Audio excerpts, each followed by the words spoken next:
All right, we are live again. I'm gonna share this link and see if anybody gonna come.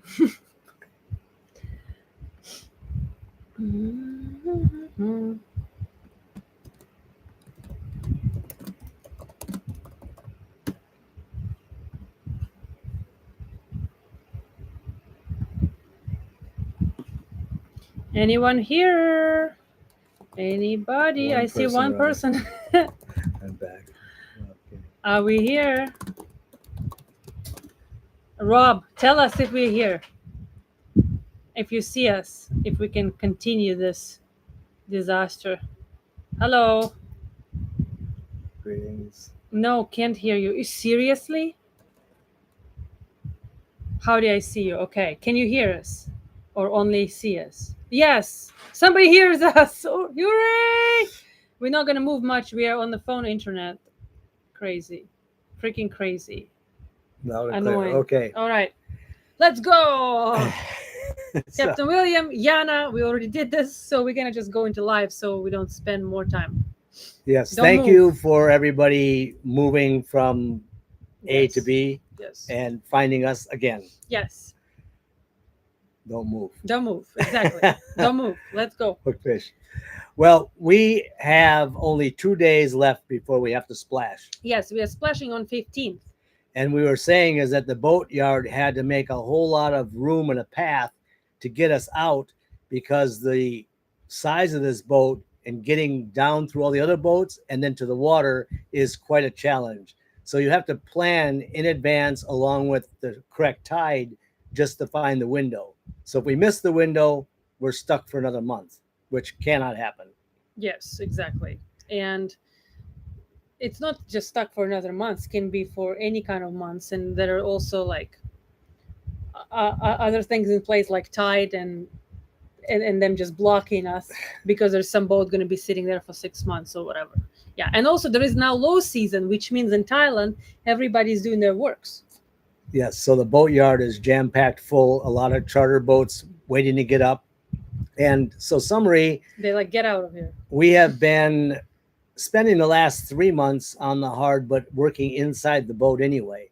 We've been doing everything inside, so it really didn't matter whether we're inside on the hard or whether they're inside on the water. Yes. The biggest thing that we have learned is this boat, the aluminium boat, is even cooler in hot weather than what this fiberglass boat is. Which is very nice right now because we are sitting here with a fan. Yeah. Because all our air conditioners shut down for right now. We have power outages. This is stormy season. So a lot of times the marina will say, hey, you're out of power for the whole day. We're gone working on the boat. So summary is this is Q&A about the last 6 months of refit on this aluminium expedition boat. Yes, and we're quickly going to say hi to Joey, Carl, Greg, David, Jeremy, Hooked Fish, David, Tom, Rob. I see a lot of our patrons here. Hey, guys, if you have questions, let us know. Tom, Rob, Thomas, I might be saying your name for the second time. Carl, Empty Shell is here, our editor. Jeremy, Otto, Wayne, Hans, Tom, and Craig again. Cool. Welcome. Thank Welcome, you. guys. 59 people. Let's get 59 thumbs up. Yes, at least, because there are only 10 right now. Not cool. And we have hit 80,000, over 80,000 subscribers, which Yay! is pretty amazing. Which William always looks at those. I'm Mr. Statistics. We've hit over 16 million views. Thank you, everyone, for viewing. Yes, thank you, guys. And we've hit over 1 million hours of watch time. 1 million hours somebody has watched Yana in a waterfall or somewhere. Somewhere. Or me in a waterfall. Yes. How horrible. What a thought. More like a truth. So we are so happy for all the comments, all the questions.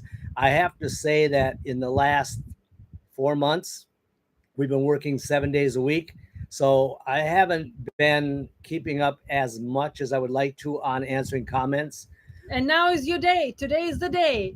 Hit him up with all the questions. Today we are answering everything you wanted to know. Yeah, or even things you didn't want to know. Exactly. We while Jana's looking at questions, I have had a couple of questions that I'd like to hit. Yes, and quick, because we always do a reminder. Hey guys, there is a chat here where you can ask your questions. Anybody, you don't have to be subscribed, which would be nice if you are subscribed. Hit that subscribe button and write your questions in the chat, and we're gonna answer them in order. And sometimes, because we have latency, some of your comments will come later while we already jumped on another topic, but we're still gonna try come back and reply. You know what? While you're going to be answering the first question, I have to check my phone because now we are hotspotting to hopefully that the battery is fine. Because if it's going to turn off because the battery is zero, we're going to have a problem. And so I'll be sure it's right back. 2%. So you can start. All right. The biggest question that I get on a continued basis is why aluminum? Why did you guys choose aluminum boat? And in many other cases, we covered this in some of the lives and in some of the other episodes, but we had a steel motor sailor. The motor sailor was like a tank, and we got very comfortable in being in that tank. So in temporarily being on this Saba, which is a fiberglass boat, we were finding ourselves in storms, monsoons, and in really some dangerous situations, and felt much better for living aboard to be in more of an expedition exploration design. It's not just aluminum. So having watertight bulkheads at the bow, watertight bulkheads in the engine room, having the fuel tanks under the boat and in the hulls, it gives a sense of security.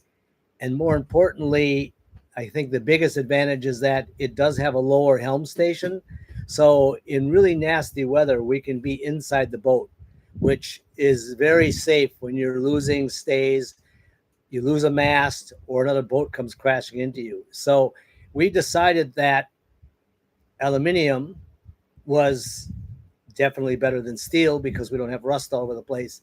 And thus, that is the biggest reason, a series of reasons why we went with aluminum. And aluminum in Thailand, everybody said you are going to sweat to death. Well, for 6 months, we've been working on the hard. It's been anywhere from 38 to 40 outside. And all we have on the boat is a fan. And the insulation and the solar has really changed the temperature inside the boat to where it's quite livable. It's, I mean, to me, it's more than just livable. It's pretty comfortable. So The jury is still out on this side because I will see when we are in the water, because there is going to be a difference. And also some days it's still hot and some days it's not, actually surprisingly not as hot, but we'll see once we're in the water what it actually is like. The biggest issue is that when the clouds come out or the sun goes down, the boat within about 15 minutes is cooled off, to where people have come to visit and said, "Oh, close the door, you must have the air on." And we don't have the air on. So the fiberglass boat, It's not that cold to that extent. you know who's been on the boat working and who's been on the boat visiting? I've been working on it. Yeah. All right. So somebody said you have the big toilet though now. Well, I don't have the big toilet. I have the same toilet I've had for years, overboard. Jana has the big toilet. Yes, and I'm going to fill it up. Where's your coffee? Let me get the coffee. I can't even move my hands to reach out for the coffee. Well, you can now. I think latency is our issue. That's all right. I think at least we're live and we are fine. Yes. And 114 people are here. Yay! Welcome. Good morning to, I guess, most of the world. We're in Thailand, for those of you that aren't aware, which it is currently 9:30 or 9:16 in the evening. So welcome. And this was to do a Q&A before we splash. We have learned so much about this refit. We spent almost 3 years refitting the steel boat, and now we have almost 6.5 months on this refit. And there's one major issue that I've learned is it would have been better to build a boat and start from scratch, because half of what we've done is to remove the things in the boat that were not correctly engineered. Um, and when you're living on a boat and you're not just taking it out for 4 or 5 days, you're not taking out a charter, you have to make damn sure that boat is not only safe, but it's properly designed. So there's a lot of things that we had to pull apart and do a reset and then build them correctly. If you don't know, we have a bet. Who's gonna get more slaps today? William for reading the chat while I'm supposed to read the chat, or me putting my elbows on the table and shaking the laptop? Right. And so far it's 4-1. So let's start us answering the questions. Let's go. Let's go. So somebody said, is the toilet finished yet? No, it's not. It's not even connected, so I can't really fill it up. Well, you can, but you're going to have to unfill it manually. Exactly. So, actually, before we answer questions, we are going in the water and splashing because we need to, because of timing, season, etc. But the items on the boat are not finished because we have focused on the engines, the drivetrain, the sail drives, the exhaust, and the sails, the booms, and the solar. So we focused on getting the boat safely in the water where it can float and it can motor and move safely and sail. And we can hook up toilets and sinks and some of the other little pretty things as we're on the water. Because the error on Dawn Hunter, we spent 2.5 years making it look pretty. And then we spent a year trying to get the damn thing to run right because we didn't run the systems. And here's a great question. Painting of the outside of the boat from Rob. Okay. The boat is made out of 50-53 marine grade aluminum. It's not supposed to be painted. It's like American Airlines. They do not paint their airplanes. The aluminum is now 9 years old. It has weathered and it has built up its external shield against the salt water, against the environment. So all paint does is it creates a place for the water to sit and corrosion to begin.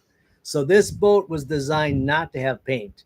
Now it's painted from the pilot house up to maintain some temperature and some insulation, but we will not paint the boat. The boat's going to stay. In fact, a lot of locations we've ground the paint away and we will leave the paint off so that we're not chasing corrosion issues under the paint. Yeah, and somebody's GGIF Tech saying, are you taking about starting with a bare hull or totally from scratch? No, bare hull. To design a boat and build a boat with computer technology, 3D CAD and CNC, all the plates are cut beautifully and laid out. And right now there's a boat builder here not too far from us that within under 30 days has built the complete hull. So it's the systems, the plumbing, the electrical, the sails, the booms, the engines. The systems need to have an engineer and an engineer with marine experience behind that boat just to build a hull. And I think you'll see with these other guys building boats, the hull went together in very fast time. But now where they're running the plumbing, how they're laying out the systems, that's where this boat, we had to rip all those things out because although they probably were correct for the company that built it and its use, to me, it wasn't correct for off-grid living and safety and lifestyle. So this is what we've modified on this vessel. It's been extensive. All right, next one. Where did you meet? We should have a clock time limit on a question. Yeah. A short one. We met in Miami Beach, in a cafe. We already covered that, so it's going to be short. So I was reading in the cafe, having breakfast. William was sitting there with his daughter. At that time, I was a photographer, so I really liked his daughter, so I wanted to photograph her. So I approached William and his daughter. I wasn't sure what were they. I assumed he's like either an uncle or dad or whatever. So I talked to them. I got her contacts, and all the rest is the story. But Angelina Williams' daughter is still saying that she is the reason why we are together, which is true. Yes, yes. Okay. And to add to that, Yana helped me move a boat from New York, a trawler, down to Florida.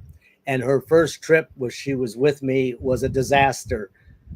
It was horrible. We hit an island. I don't think of it as a horrible trip. Well, that's why she's still with me today.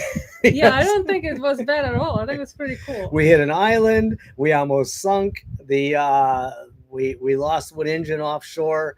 It was typical boating. How do you say, like, there is an expression when like the ignorance is a bliss. Oh. When you don't know, you're not scared. Now I know more, so I'm more scared actually when I was on that first trip.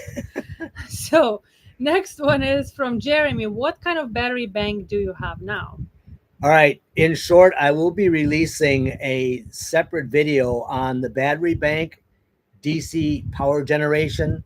We had 1224 on the metal boat. We had 48 on the Saba as a test. And because of multiple reasons, I honed in and selected a 24 volt system.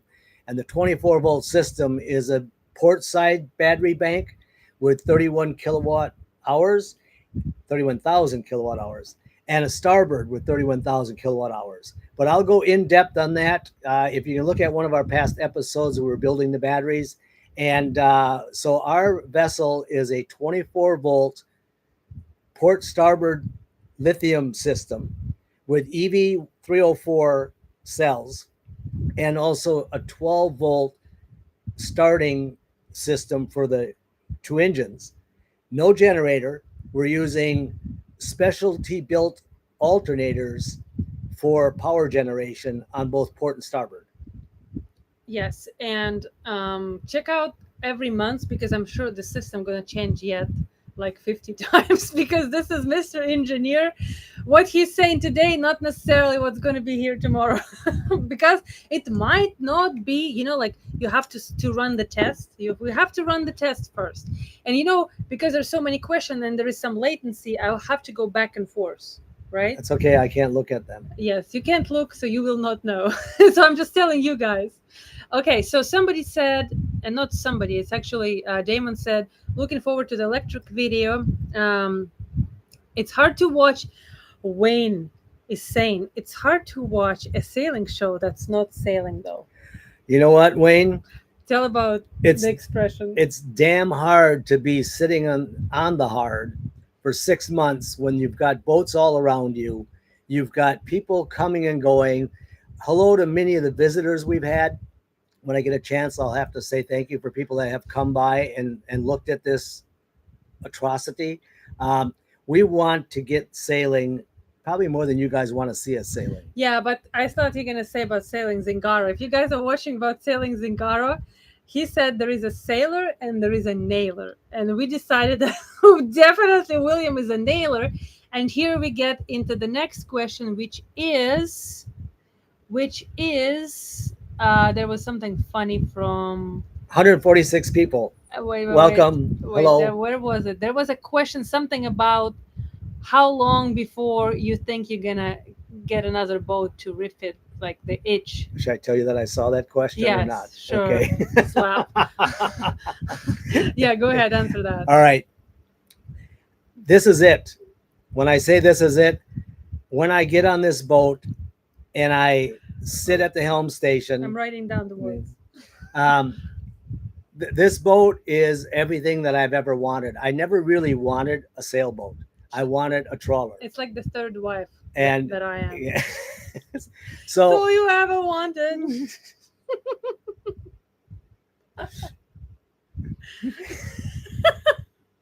What? No. Don't start singing. Okay.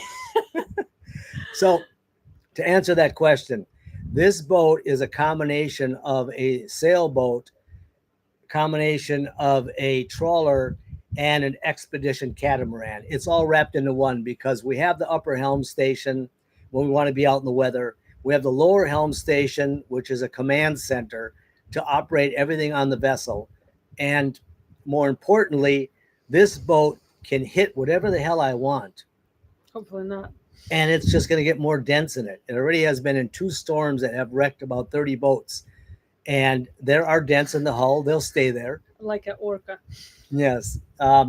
But yeah, this is it. If there would be anything else in the boating world, we'll announce that at some later date. Okay, next question. So I'm gonna go back to the beginning where it was about the toilet. Did you meet battery bank? You want to take pictures of those questions? No, I don't. What setup are you going to have not to get stuck by lightning? Struck by lightning, David. Okay, that's an interesting subject because working on the offshore oil rigs, those oil rigs are 60 to 80 meters above the water. They're all steel. They're sitting in the water. Some are jackups that are sitting on the bottom of the ocean. Some are semi-submersible, which have chains, and some are floating on the ocean. And just like the steel cargo ships, if you're aluminium, the lightning is going to hit you when it wants. There's no deterrence of lightning. Just like love. But the issue is trying to answer a question technical with this input. So if the boat gets hit with lightning, it's going to get hit with lightning. The advantage of steel or aluminium is the lightning is connected directly to the water. And the water is either the negative or positive based on whatever your science book teaches you. So if you have electronics on the vessel, there's a high chance it's going to blow the electronics out. But the lightning is going to go from the mast. The mast is connected directly, welded and stepped to the aluminum hulls, and the 2 hulls are connected to the water. So essentially, you are a conductor of the lightning.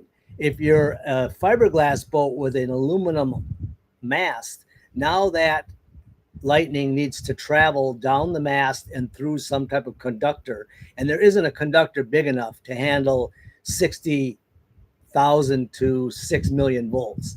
So essentially, on the aluminium vessel, it is lightning proof as far as the vessel is concerned. And as far as you don't stand in the shower with your bare feet with where diamond plate is. Yeah, this is another one of those questions that I'll have to answer. Yeah, so why don't you answer it? A lot of people commented to us, what happens if you stand in the water in your shower, which is metal?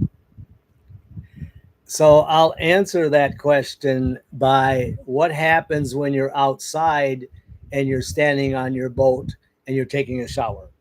No difference if you're standing on a metal boat taking a shower inside or outside. Yeah, but the point is that... The point is that the diamond plate shower is not where we're standing. I built a trough that's very deep, and on top of that trough will be a teak cross-hatched floor, so that when we're in the shower, we're actually standing on wood, and the water flows through the wood and then into the pan and then down to the exit. So we're not actually standing on diamond plate. So many questions are, is it going to be cold? What about electricity? What about danger? Maybe you're going to slip and fall. Well, that pan is really a catchment pan that you have underneath any other shower. Hey, quiet. Our guard dog is doing his job. So I hope that answers the question about electricity in the shower. Yes, and then we're gonna slowly transition into please describe the instruments from Hans, radar, chart plotters, etc. suit you are using. Thanks. Okay. I, over the years, and by being a pilot, I've always been an advocate of Garmin. I know that there's B&G systems, there's Rainmarine systems. I've utilized many different systems in testing and moving other boats, but I'm very familiar with the Garmin and the Garmin systems. But I've also learned that Raymarine integrates directly into the NEMA 2000 of a Garmin and vice versa. It's a little cable that you adapt. So you can utilize any instrument you want now in a mix and match using the NEMA 2000 network. So we have Garmin chart plotter, Garmin radar, Garmin autopilot, backup autopilot by Simex, and The wind instruments are all Garmin. So the boat on both upper and lower helm station is all Garmin. It's wired for NEMA 2000. It's also wired for the old NEMA system, of which I've ripped most of that out because the 2000 is the redundant system. And as well, the alternator generation system that I've chosen does communicate directly with Victron and on the NEMA 2000 backbone. So that also will come in future videos. A lot of people are watching from South Africa. In fact, how cool is that? Wonderful. And I see Sweden, and we see USA, all kinds of hey guys, there is a chat. You can this way. There is a chat. You can write here questions, and I'm answering them back and forth. I'm asking them back and forth, not answering. This is the answer. So you're going to have to give me a slap. I see Darren de Villiers here. Yes. All right. Okay, slap. Watch it from See, East London, South Africa. A lot of the names I recognize from a lot of research. So if you are that de Villiers, send a message back again to say hi, because I have learned a lot about that vessel, a lot about that design. And as you know, Delos is building an aluminum catamaran. Pucky's building an aluminum catamaran. There's several aluminum catamaran, I guess, missions and journeys. And that's one of the reasons why we picked a boat that was already built. It's 9 years old. We were able to see what the insulation looked like after 9 years, what the systems look like, what the hull looks like. We have 9 years experience. So what we're upgrading is not the hull. We're not upgrading the weldments or the structure.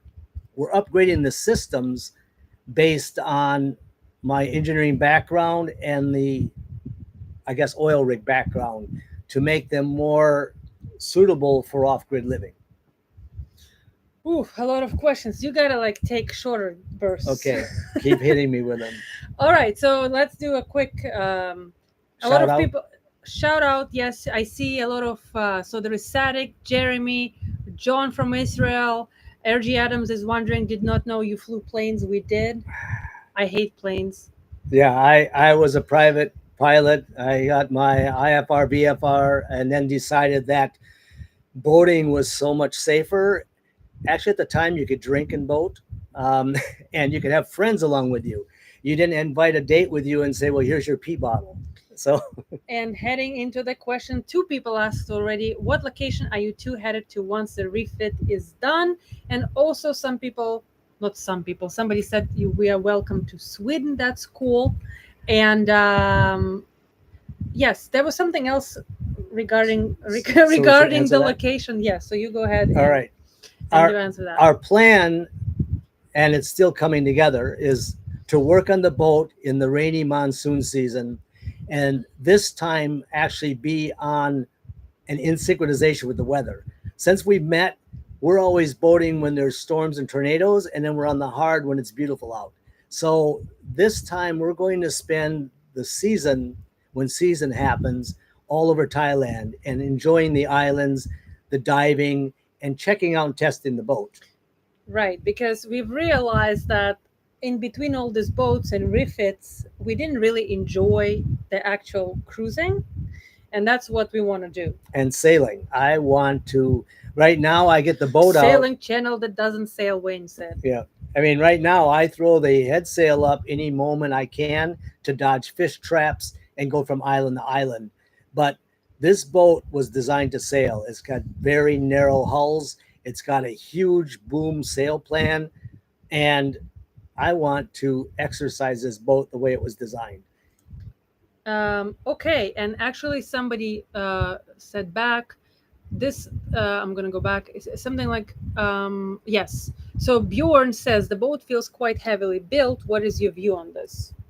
The boat is extremely rigid, and its structure and its design, which a shout out to the designer, which is Anton Dutoit, is currently now designing balanced catamarans.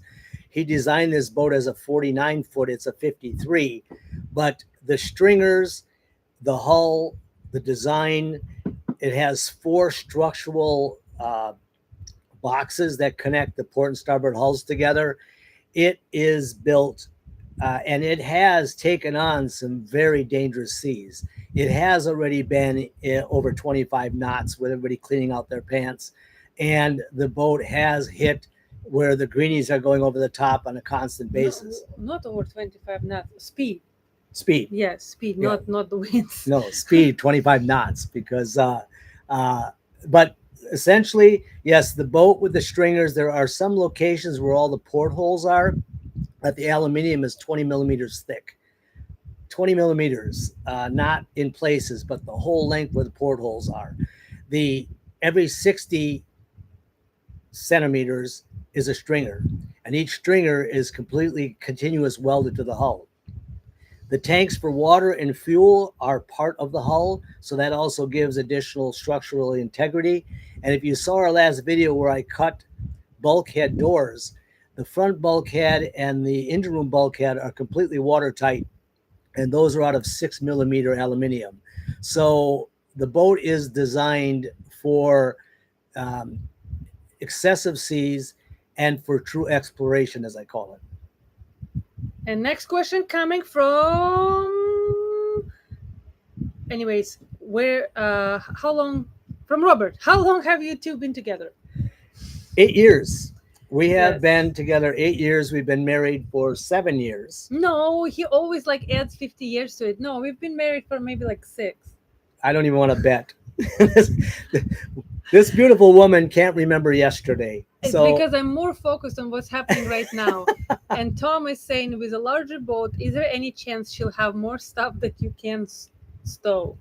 the beautiful thing is we have been really conscientious about the weight on this boat.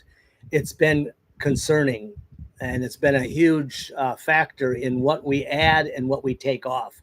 We took a lot of the aluminum plating off that was for insulation. We took a lot of the materials out of the boat that was, I guess, dead weight. And the tankage now has been redesigned that if we want to ballast the boat, we'll fill up the water tanks. There's 450 liters on the port and 450 liters on the starboard. We have the same with fuel, 450 liters on port and starboard. And then I've added water catchment systems. So when it rains here, we can catch the water and then decide what we want to do with it. I've also added day tanks on the port and starboard. So we have 60-liter day tanks. And that 60-liter day tank under motor sailing conditions will last us 3 days. So we can polish the fuel.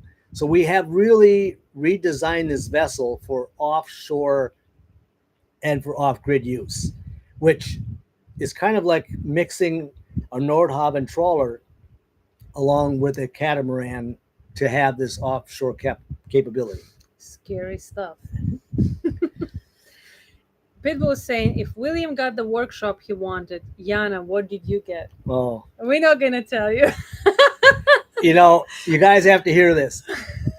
The first room that I finished, completely impeccable, floor done, ceilings done, not even a hole in the wall. It was amazing. Within 5 hours, Yana comes outside waving at me with a suitcase. And I'm like, what are you doing? She says, I'm moving on the boat. I said, you're what? She says, yeah, I'm moving on the boat. Yana set up a full-blown podcast studio in the front in the cabin. only room that was finished. And she has her camera gear and her laptop and her editing equipment, and she has. And I have a portable air conditioner. I can live on the hard if I need to. So, you know, if you can't beat them, join them. Yana moved on the boat first. Some people have even said maybe I kidnapped her and she's locked down there, so she should blink 3 times. Yes, that's so to funny. be rescued.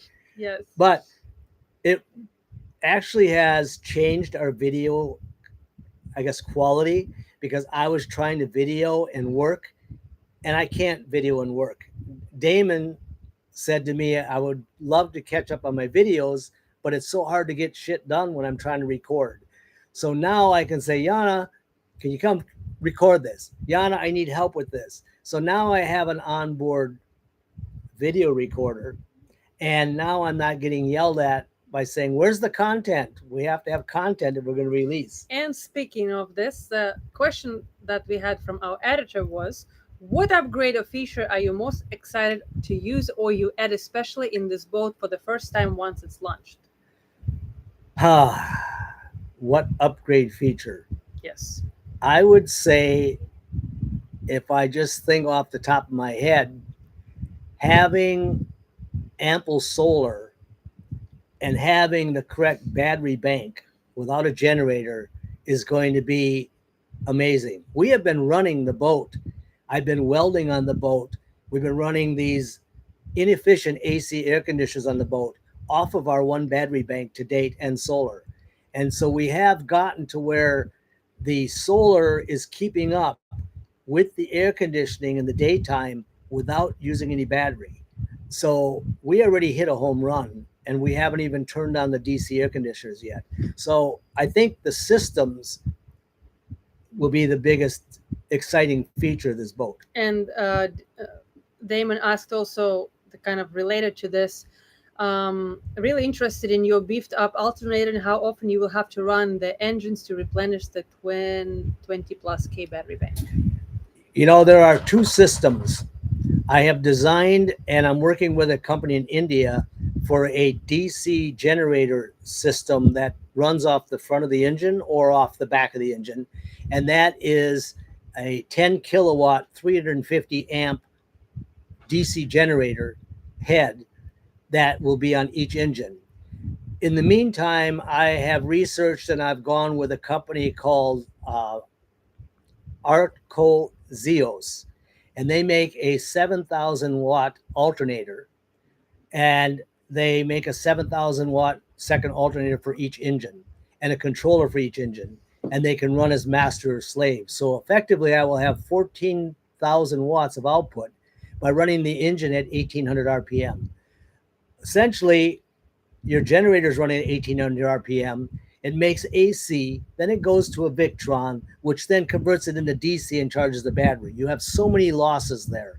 So having solar and wind and DC direct from your engine into the battery, we only need to have an inverter for the cooktop. We have DC air conditioners.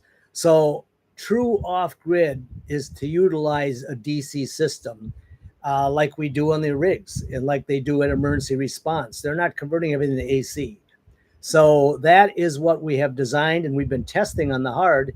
And I've been running a Miller 210 amp aluminium welder off of our battery bank direct, not having shore power. And this brings us to the next question, which is from Clay. While I agree, as like maybe I'm drinking alcohol here. You never know. While I agree, diesel power is safer and more predictable, but you have amazing solar capacity. Did you ever consider going to electric propulsion? And before, hold your breath. And there is another question, so you can answer both of them. Is going once, going twice. It was about, is it sail drive or shaft drive? Okay. I don't know who is that, but it's all. And also one more question about hydro generation, if you consider that. So you can answer all those three. So first off, 216 people, I'm going to ask a question. Would you like a separate video of in-depth power, DC, and the generation systems? Because I get so many questions on that, and I've been recording very in-depth segments. And if you'd like to see a video on that, just let me know in this chat, and Yana can start making mental note. Now, to answer the question, as an electrical engineer and having designed and supplied over 5,000 servos globally, electric propulsion for our type of lifestyle is not here yet. It's in test mode. One bus wire goes bad, or one issue that you have. Look at the boats in the last year that have been developed and designed with electrical propulsion. To me, I'm looking at a hybrid system where the diesel is still a component of the electric. So effectively, the power system I'm designing can assist the diesel, to reduce the RPM and the fuel consumption. But to me, the storage capacity of lithium and the propulsion systems still have a lot of work to go before they would replace, to me, a good old solid Yanmar, non-computer controlled. I can put a diesel can on the top and get that engine running. So to me, it's not there yet. The boat was designed with sail drives, which with the breakaway keels, the keel protects the sail drive from most damages. But because each engine room has a watertight bulkhead, we can snap the sail drive off completely. The water will go up to water level and it cannot get inside the boat. And it will only go to the level of the outside level of the water. So if I introduce shaft drive, now I have dripless shaft seal systems. I have cutlass bearings. I have suspension. I have to protect it. So effectively, the shaft versus sail drive. Sail drives are readily available, used all over the countryside. And let's look at them as a sacrificial drive system. If you snap one off, you still, with watertight bulkheads, are not going to ruin your day. It's going to ruin your checkbook. So right now, the boat was designed with sail drives. I'm stuck with that. And believe me, many times I wanted to think about putting one electric drive in because I have the power capacity. But we're going to use the wind and we're going to use diesel for now. Cool. All right. And there's somebody was asking about the front ladder and the beaching the cat. Can we beach it? And what that some people like the ladder in the front. Maybe you can touch that. And maybe I'm going to try to pin the next question that we're going to answer while you will. Okay.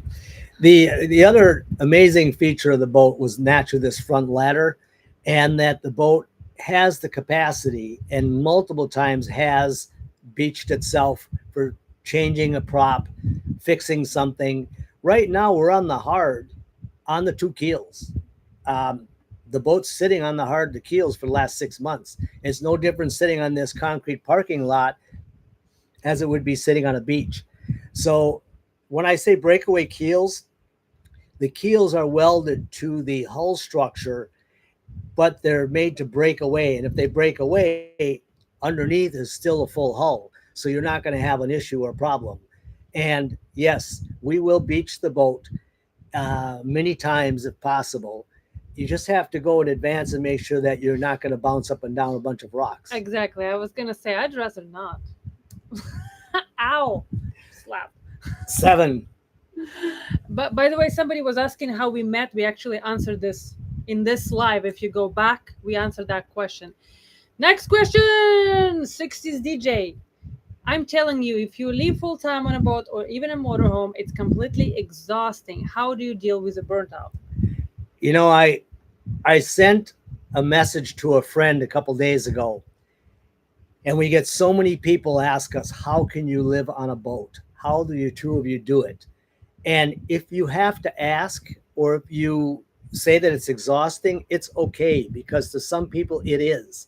And you have to get off sometimes, and you have to go to land, or you have to get a cabin or a cottage or a house for 2 months. We are now 8 years living aboard, and there isn't a day that I wish I was on land somewhere. I just have some weird thing in my brain and my body that loves being on the water. And thank God I've met the right person, because Yana is the exact same. We talk about it all the time. Hopefully my health will last to where, I don't know, I'll probably design a swing if I'm even in a wheelchair, that I'm going to swing from the mast onto the dock, because I cannot. No, I'm just going to lock you in here. Yeah, he's just going to be like, like one of those hamsters. Oh, yeah? Like a pet hamster. Well, He's going to be just inside the boat. He's not going to be able to get out. Feed me well. So no, I do understand. We've met so many people that are actually liveaboards, cruisers, travelers. Some people come and go because they just have to go somewhere. We're okay. And I have to say, over the last 6 months, we have about twice a month cheated. We've taken this Saba out to an island, dropped anchor, and spent 3 or 4 days just playing around and enjoying life because we have the ability to use this boat yet. This boat is for sale. The company that owns it is selling it, and that's the other reason why we have to get our boat in the water is we got to get off this boat. We have like overstayed our welcome. So if you're looking for an amazing house, cottage, cabin, charter boat, liveaboard, this boat is here ready to rock and roll now with lithium and solar and air and everything. But And I'm going to answer also this question because finally I can answer something. Actually, it's a very funny question because I don't even think about it that way. Like, what do you mean burnout? Sometimes when you're at anchor for prolonged amount of times and there are storms and the weather is bad and you're in a low season, that's exactly when you kind of feel like you're tired and you're burnt out. So that's when you go to the marina if it's available, hopefully, right? That's where you recharge, you sleep, you save, you're okay, and where you fix all your stuff if you need to that's broken. But never did I think personally that, oh, I'm tired of the boat, right? So I may be tired of anchor or I'm tired of the marina or vice versa, but I never was tired on the boat yet so far. Like I never feel like I have to go off the boat. That's why it's an interesting question, and everybody is different, and you respond like this, and I never even thought of it. So that was a good question, and I think next one we're gonna talk about the dinghies because there were multiple people asked about the dinghy, like what's the deal with the dinghy, because we did the episode on it. Make sure you check it out if you didn't see it. But basically the thing here is William cut our aluminum dinghy in half. Then we asked you guys what you thought about it and a lot of people wrote comments. Slap. He's I didn't look. No, Yes, you are reading. He's reading the chat. I didn't look at him. You are even now. No, we're not. We're looking at the camera. Anyway, so we have the aluminum that is in half right now, and we have a true kit dinghy that we kind of thinking to use, and we have my still plastic bathtub that is retiring. So Yeah. We'll probably will end up with an inflatable aluminum bottom no, dinghy. absolutely not. No, that's what we're not gonna end up with. I can tell you that. We had a high field that we beached. That was a great freaking story. But anyways, if you haven't seen that, we had to spend a night on the island because our boat was completely destroyed. It's another story on Best its own. island night ever. Yes. So on the Palms. we are not having that dinghy. Like I did not like it, and it was unless they send it to us for free, which they're not, we're not having that dinghy. You know, in life, when you say you're absolutely not going to have something, No. like me saying I'm never going to get married again. No, absolutely not. All right. So to answer the dinghy question, blunt and direct, right now we've been focusing on the boat and how we load and offload a dinghy. And the true kit catamaran dinghy that we have with the full transom actually is an amazing boat, and it's been working well for us. And we realized that an aluminum dinghy with an aluminum boat is very dangerous, because if you get an arm or a finger between the two pieces of aluminum, neither one of those are going to give. Your finger is going to be fish food. So having an inflatable vessel alongside of an aluminum boat is a lot safer, and that's why more than likely we're going to stick with the true kit for now. Yeah, one of the and electric. Somebody's saying in Russian here for me, I think, that one of the captains was saying about dinghy from Excelsior Yachts. Have you heard of that? It was carbon. Have you heard about carbon dinghy by them? What do you think about carbon fiber dinghies? Well, it's light. Tom's probably not here, but Tom and his wife are on the hard with their current boat, and they have a carbon fiber dinghy. And when I first saw it, I said, you know what, the marina is going to charge you 4 times more because you have a carbon fiber dinghy. He had to have it sanded and had to have gel coat put on the bottom, not because of the dinghy issue, But you know what we've learned is either go to aluminum because you're going to smash into rocks, or stick with Hapalon because you're going to smash into rocks. But a carbon fiber dinghy hitting anything solid is not going to be a good day. So I'm sticking with a Hapalon inflatable right now. It's what I guess it's what the Marines use. It's what's utilized by these kayaks all over that are going through caves here. The most important part is you have to have a dinghy that has the correct thickness of Hapalon. It has to be correct Hapalon, not just Hapalon. So this True Kit is designed and built for some extremely rugged use, and we're going to test it and tell you how it works. I see Damon is saying that I'm a special woman. Damon, I can't believe it took you so long to say that. I just had to say that. Yeah, thank you. Actually, question. Have you considered some of the big electric outboards that they are making now as a potential backup? So as far as we're on this subject. We are, and we will continue to use the e-propulsion. The last episode we had the small Elite as Yana's little throw-on dinghy motor hit the shore without any real work from me. We have a 9.9 horsepower electric Navy e-propulsion motor that I also will be putting on this True Kit and testing. We will not go to gas ever again. In fact, we had one of the charter boats, a Lagoon 40 that's for sale here, and we were on the dinghy, and Yana's like, "What's that smell?" I said, "That's the outboard motor." She said, "What's wrong with it?" I said, "Nothing's wrong with it. They all smell like that." This woman has never been on a... No, once. I think we had on... Once we had a high field. Yes, but we had it sunk it. Yes. But summary is we will always stick electric. I did research in depth a company called Momentum. They have a 96 volt, extremely fast outboard motor system and package that's light. It's built here in Singapore. And I have been talking with them about maybe getting that for doing some testing and running around. And they already have that on one of our True Kit dinghies in test. So, you know, it's coming around where it's a lot lighter and it's a lot easier to handle. And we will stick with electric. Yes, for sure. I love it. We have to stick with it. And because I will never learn the gas. I mean, I can, but I just don't want to. Yeah. This woman can learn anything from dentistry to whatever, but she just refuses when something's simple.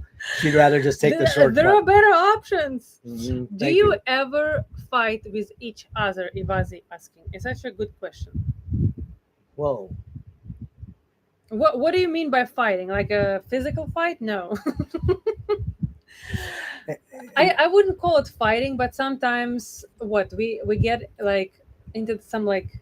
Listen, I'm a stubborn ass engineer American that was raised Eastern European. I'm married to someone with a Russian culture and Russian. You can't get two people more stubborn than this together on a boat. I'm not stubborn. No, she's not stubborn. Just do it her way or no way. No, we sometimes get into an hour-long conversation and we agree to disagree. Yes, but very rarely. I don't think we've ever gotten in a fight.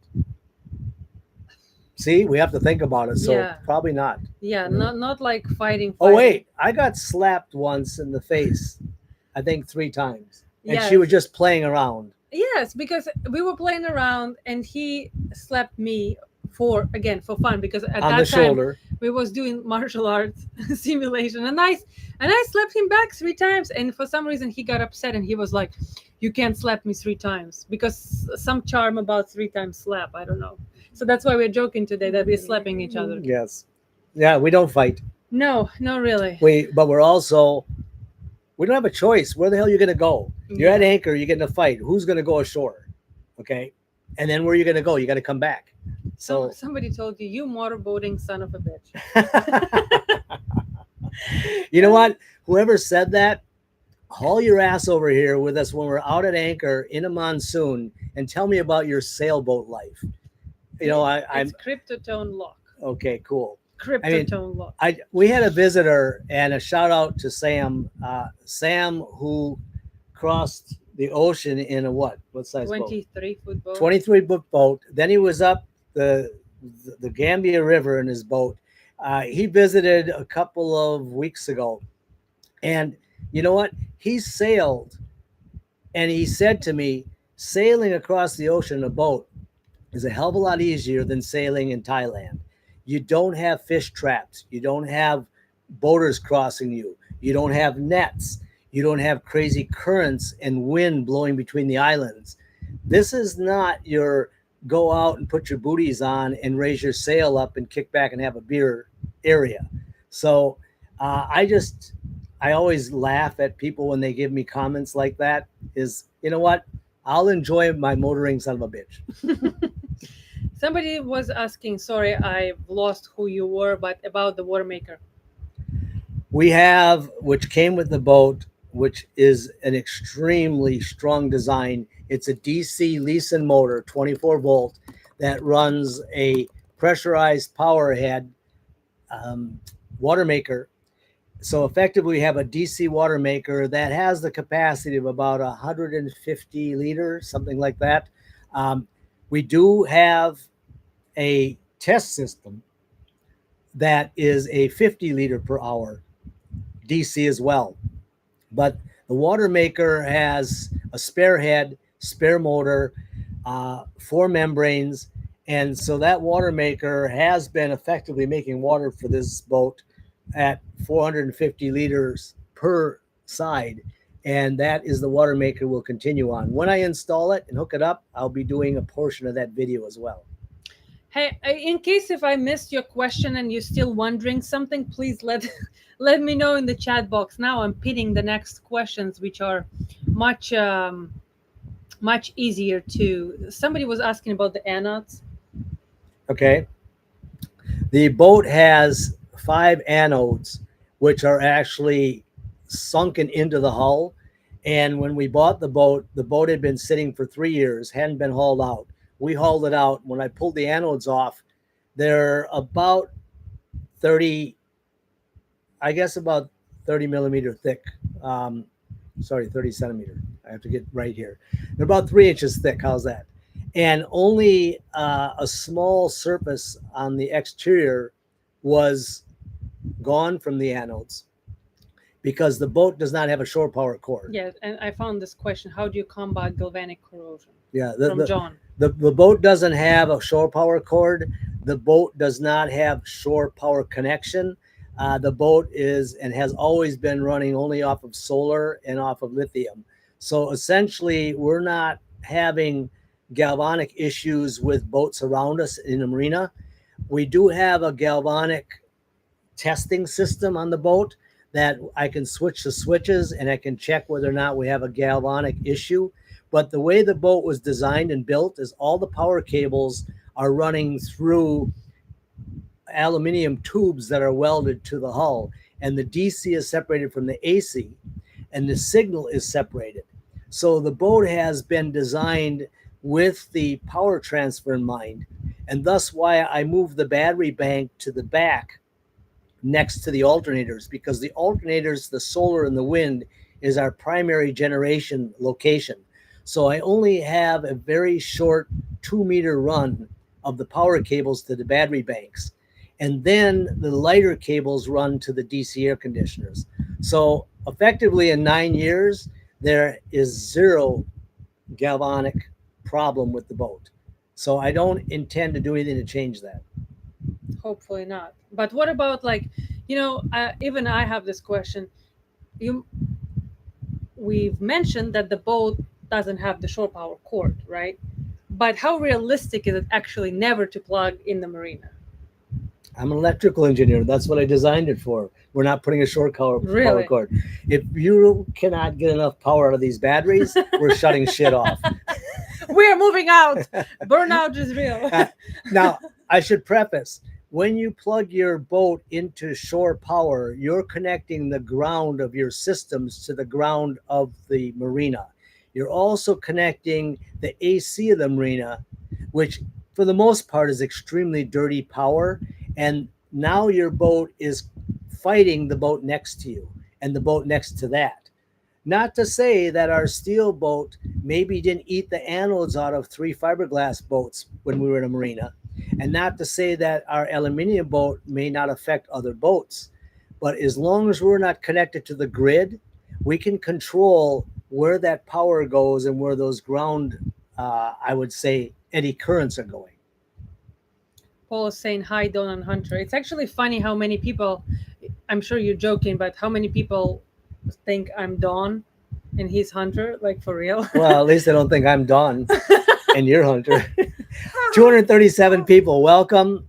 Thank you for being here. Hit that like button. And thank you for all the patrons that we have. Thank you for this ongoing support. We hit over 80,000 subscribers, 16 million views, 1 million hours. Mr. Stats. You Mr. can definitely Stats. tell who is an engineer here. I have to look. I mean, thinking. And he was like, he's like, do you know it's 1 million hours of watch time? And I'm like, and? It's like, and somebody's asking, Jeremy, Yana, when are you going to do a calendar shoot on the new boat?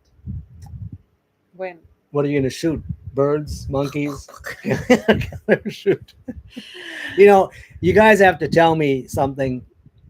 And Yana doesn't really get embarrassed. No, I'm not. Go ahead. She keeps telling me that she's an old lady because in Russia, when you're 34 years old, you're already over the hill. No, that's not true. That's not exactly what it is. So no. You're not over the hill, but you are over the hill. See? No, but seriously, like I don't feel like I'm young anymore. Hey. But again, it depends for whom are you young. Yes, for William, I am. Well, for anybody. But you know, like people commenting the stupid stuff like, oh, like you're his daughter. Fans. No, you're his daughter. And I'm like, man, like what are these people smoking? Like I'm 35 years old. I'm not like 20-year-old with you. I'm 35. Like, come on. But at crazy. 68, you could be my daughter. Maybe that's the age of the people who's commenting. Well, good for them. Ow. She's a photographer and we want to see the new upgrade. Who? Oh.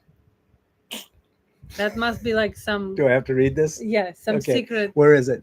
She is a photographer and we want to see the new upgrade, Jeremy. That was a question from him to start with. Oh, the So new what does it upgrades. There is going to be a boat tour of the upgrades in the next episode.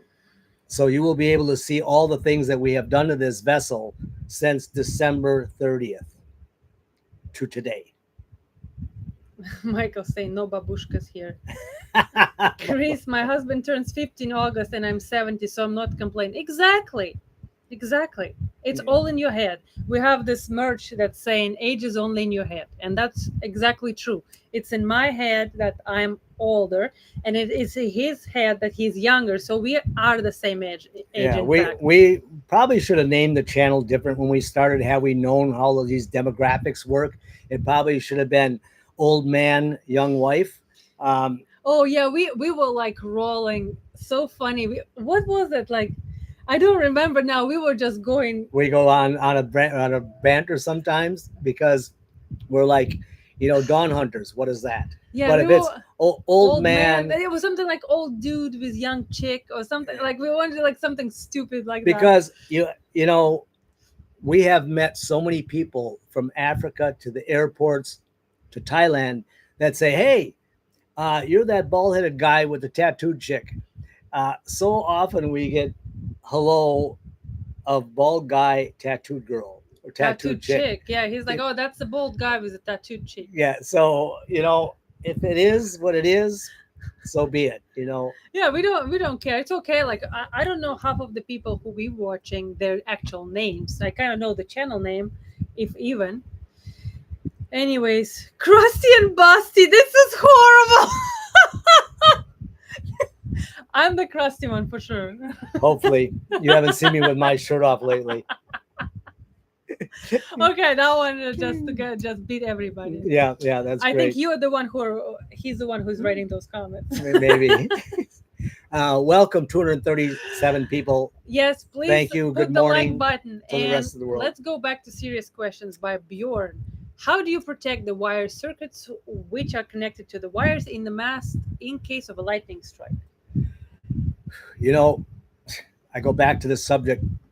On the oil rigs, we had lightning engineers. We had to design the rig to hopefully control the lightning away from the oil drilling and oil partial refining of the rig and move it over to the accommodation side of the rig if there was such a possibility. Naturally, there, the cranes on the rig and the helicopter helipad was the highest point, and that's where we set up as many lightning devices as possible and then directed that to the steel frame. Their lightning will take the least path of resistance.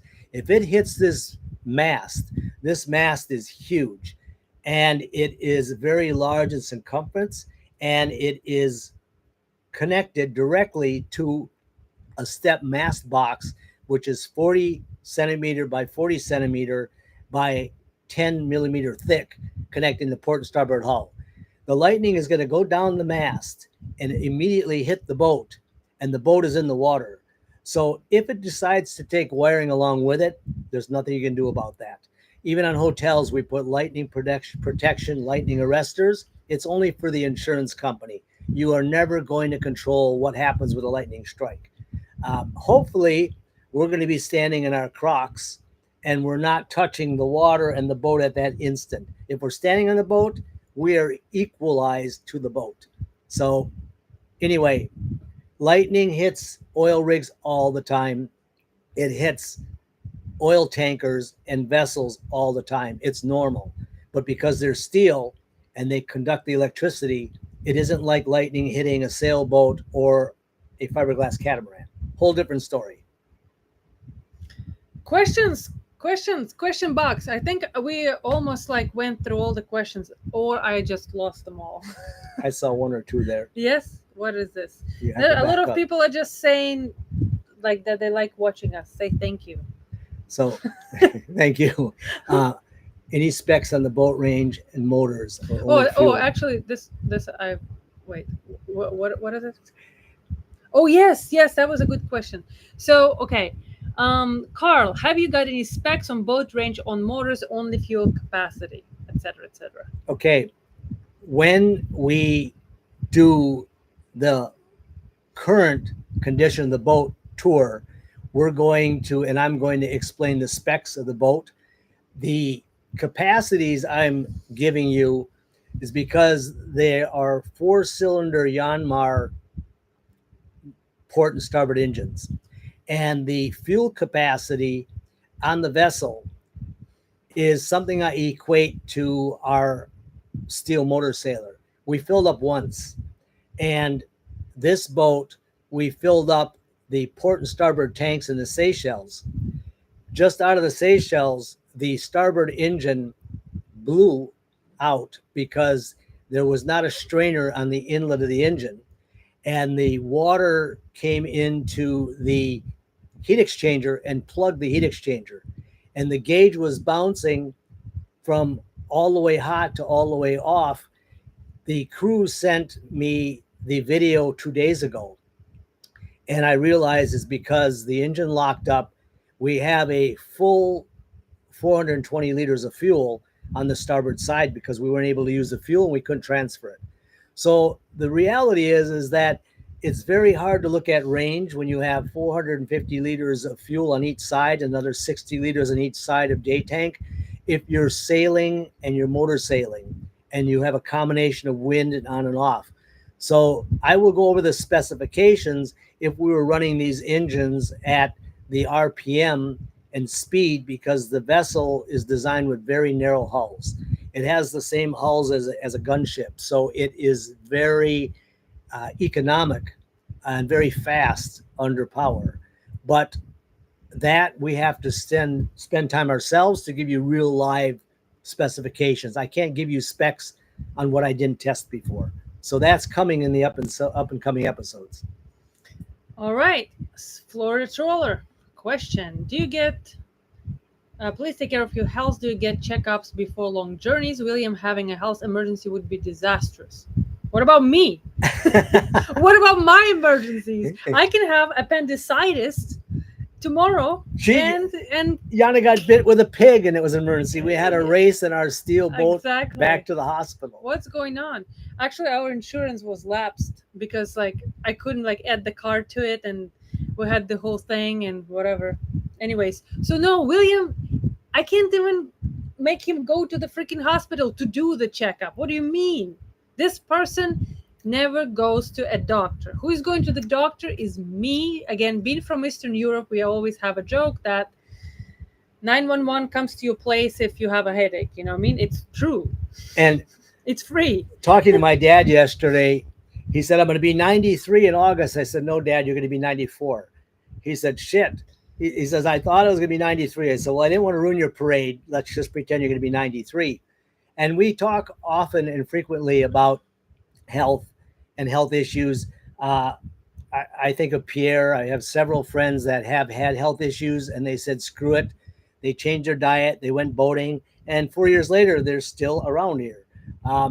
The issue is the reason why we're on a catamaran is because of that exact comment. Yana or a captain would never have been able to use or handle Dawn Hunter 1. Even licensed captains would not be able to handle that 68-ton vessel, no bow thruster, single screw, let alone Yana. This catamaran, very easily Yana can handle it. She can motor it. She can steer it. And she can beach it. If she doesn't know what the hell to do, she can just glide it right up on a beach somewhere. Hopefully not. And then throw me down the ladder. Glide it to the marina, into the marina. So yeah, the getting a boat that we, in either case, if something happened to Yana and we're out in the ocean, single handling a vessel is very important to be safe. And let me tell you also something, because I don't think a lot of people realize that, and that's an interesting piece of information that I actually researched when we departed on this journey originally in Miami. So, you know, there is something called emergency evacuation, right? Like anywhere from US to kind of Bahamas, so sort of area, the US Coast Guard can helicopter you out if you're a US citizen, right? They not gonna helicopter me out because, for example, if I'm not a US resident, then I don't apply. Maybe if I'm gonna be together with US citizen, maybe I'm gonna, I don't know. But anyways, news, I'm holding on to you. Yes. So what's available, right? So what's available in Thailand or anywhere? So there is some a company called, don't remember their name, but basically you can buy an insurance of that sort, which is called emergency evacuation, which supposedly helicopter gonna come for you when you're gonna call or make an app request and transfer you to the nearest hospital of that country in case of emergency. However, what is the reality of them finding your location on the boat and bringing the helicopter there? I've tried to read multiple reviews, and I probably should be reaching out to them and asking that question. But as far as I remember, that was not really kind of a thing. You still have to be sort of on an island, and that's when they're going to come, because a lot of times it's not their transport, but they will hire somebody local who will come and pick you up. So that's how it works. And the bigger the company is, the more likelihood of them being able to do that in time. But it's not like they're coming in minutes for you, which sometimes the life going to depend on minutes, right? So a lot of times, I think when you live on a boat, you have this perception, and we talked about this for a while on different lives, where you have to accept the fact that something might happen with you and you might not be able to get medical help in time. This is just a trade-off of this lifestyle, and you don't realize it necessarily right away when you start living on a boat full time, but it's something that you have to accept in this lifestyle. And this is just, a checkup is nice, but you still can have an emergency, and it's not always going to be available, the help. It's just this. Okay, we got new questions. Yes. Starting from where? Okay. Okay, RG Adams. How do you keep rainwater clean from the salt water? Rainwater. Rainwater. All right. Clean from the salt water. What we've done on the vessel is that by design, all the water runs off to the upper decks and the hardtop over the side and then down the gunnels and into two catchment boxes that then have a hose that goes overboard. So the water is diverted effectively from the engine room hatches. So if you open the hatch and pouring downpour rain, you're not flooding yourself. Now, that was a perfect location to catch the rainwater. And originally I was going to put the rainwater into one freshwater tank and then use the other freshwater tank from the water maker. But after reading about other people that have had catchment systems and the water getting mold in the tank and not full of bird shit and everything else that you might get, and you may not have time to clean it, I added two catchment tanks. So the rainwater is a separate tank for showering, cleaning the boat, cleaning the dinghy, whatever we may have, and keep the water tanks for our water use, and effectively keeping those at a lower level. They're in the midship location, and based on what we see in this boat, I can adjust the water based on the center of gravity of the boat. So essentially, I don't mix the water with water we make versus water we catch. Okay.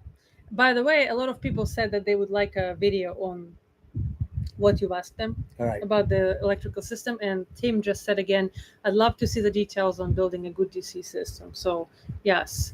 But then you got to watch, comment, and like, because those technical videos, they're not doing as good. 8 months of research and talking with engineers around the globe and finding out what's the deal, what really works, what doesn't work, what's the latest hype. And we're going to do that video because he researched day by day for months. Yeah, I was pissed that you couldn't buy a DC generator system. Okay, Fisher Panda makes one, if you read the fine print, to be used intermittently. Well, you can't be using a backup system intermittently if you need to have power. So anyway, I will be going in depth on that because I have learned and I have a test system that we'll be able to actually put to the use, because we don't have a generator and we won't connect to shore power apparently. Right.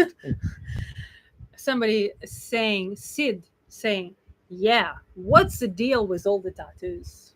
Sid, let me tell you that for somebody to have all the tattoos, it can be not a big deal. It can be just a bunch of tattoos. It's as simple as that. When somebody is anywhere from 19 to the age of 26 and they want to look different and cool, they make a bunch of tattoos, and then they're 35 and they're like, why the heck did I do them? But at least I can use them for the YouTube channel and get clicks on the back. That's how it works. I think that that was your destiny, was to get tattoos for YouTube. I know. I was like, if only I knew. That's the deal with the tattoos. Next question is from Damon. Did you have to shorten your mainsail after recent boom upward adjustment for solar panels? Somebody's watching the videos. Yeah, someone's really watching. Great question. Well, what I did, Damon, is I didn't really move anything in the matter of sail plan. What I did is I took the gooseneck and redesigned it, because the one that was there was atrocious. It was horrible. It was actually dangerous. So I redesigned the gooseneck much larger with the correct bushings, and then I took the gooseneck mount that was on the mast and I moved it up to its next position, which then put the boom in the correct location. And I didn't raise the boom, I lowered the hardtop. So I took the hardtop and I lowered it on port and starboard side below the boom, because the boom was hitting the solar panels and the hardtop in some weather conditions. So effectively, I have not changed the sail plan profile. I lowered the hardtop to accommodate what was there. So that should answer the question. KPT Bill is saying, here at our home here in the Big Island, we have a 25,000 1,000-gallon cistern, and we have 2 filters, and after that we have a UV light, and the water is just perfect. Send me a PM, because that's the information that I'm interested in. You know, the issue about a boat, and right now a boat in a marina, it's so full of soot and dirt and bird shit. And the other day there were 2 dead rats on the deck from the birds that had carried them over. What? The dead rats? The fur was there and the bones were there. Maybe So our dog is actually was bred to be a rat catcher. Maybe that was him. yeah, you wish he was up there. So I'm imagining all of that flowing into that tank and then relying on the filters. We have such a great water maker, and we have filtration system for the boat. We have not bought, we drink water on the Saba out of the tank from the marina, and it's filtered. And we've tested it, and it's just fine through the filters. So no results 10 years later. we're still here, you know. When we have kidney stones. So to answer the question, I still want to experiment with the rainwater catchment system, but we use a lot of water for showering. We shower off the back of the deck. Every time you jump in the water, you go ashore, you have to rinse off. We'll utilize the bird shit water for that, and I don't have to worry about losing my hair. But for right now, I want to keep the drinking water separated from what is being collected on the boat. And over time, we can always turn one on. Dion is asking, are you both qualified sea captains for your sea vessel? Of course, we qualified ourselves. I was waiting to say that. You can tell her qualifications and her ass is puckered, and we're in the middle of a monsoon and she's running around looking for the life jacket. I am, and they are like downstairs, and I'm like, where's the life jacket? And then in the dark, you're trying to put the life jacket, and I'm like, I can't put it on. So that's a serious question, and it needs a serious answer. Fine. Fine. Because who's the experienced captain when the shit's hitting the fan? It's me. Obviously, yes. You can only have one captain on a ship that's barking orders. I was an EMT and a paramedic for 10 years. I maintained my paramedic, I guess, qualifications and even into being a pilot. I was a licensed captain for 5 years, and I was a licensed pilot. I elected not to continue with my captain's license because of liability insurance, but I am still a qualified captain. The hours that I have under my belt and the sea time I have under my belt allow me to be qualified. But most importantly, first aid and understanding your vessel and understanding when not to push it. But to answer that question, yes, I am. And I continue to study. I continue. A couple of days ago, a kid flew off the road on his scooter, went about 200 yards in the air and bounced and tossed and turned. And I slammed the truck brakes on, jumped out to help him. And you always wonder when you're running to somebody's emergency, will you remember? Can you still remember CPR? Will you remember emergency? I can't speak Thai. He couldn't speak English, but I was able to aid until the ambulance got there. So the issue is that you must read weather. You must read your boat. You must know when times are dangerous, and you must know when to take your vessel to a safe place based on weather. And that is more important than what you read out of a book. But yes, 100%, I will always maintain my captain abilities, and I will always continue to study. I take that seriously. That was serious enough. Maybe.